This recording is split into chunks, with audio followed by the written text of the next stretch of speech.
So welcome again to Throwback Thursday. Today we're going to go with my favourite theme, which is LEGO aeroplanes. So back in 2009 I made a giant A380, the big double-decker aeroplane, which looks like it's never going to fly, but it somehow manages to do.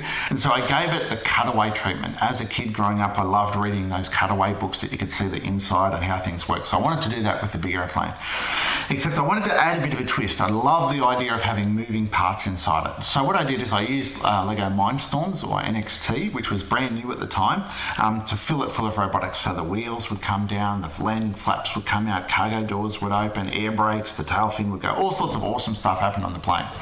And what I did was I wrote a piece of software that allowed the NXT to hook up to an iPad. And what I did is I wrote a program with a picture of the cockpit, and you could press things like the real pilot, like you could press the landing gear button on the cockpit and then the actual landing gear on the plane would come down and stuff. So it allowed you to be the pilot of the airplane. Now I'm never going to be the pilot of an A380, so that was my version to allow myself to do that with LEGO. So yeah, so I had a lot of fun making this plane and got everyone crammed in economy and then the rich people up in first class and all that kind of fun stuff. And around the outside of the plane we've got all the service vehicles, so people loading food and the baggage handlers losing your luggage all over the place, all the fun things that you would normally find at an airport too. So yeah, and what I did with that aeroplane was I showed it at Brickman in Melbourne, and then I was lucky enough to get some press with it and managed to make it into the local newspaper, and everyone saw it. And I got an invitation to go to a big LEGO show in the US called Brick World in Chicago, and I showed the model over there and I bumped into some guys from LEGO and they really liked what I'd done and they were asking me all sorts of questions about Mindstorms and NXT and how it worked.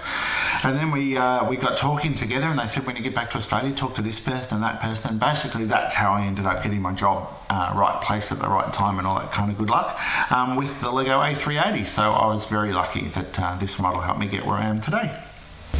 So this is my little mini Qantas A380. So I made these as a limited edition set. I think I made about 50 of them back when I first did the A380, and had the stickers made for the windows and all sorts of cool stuff.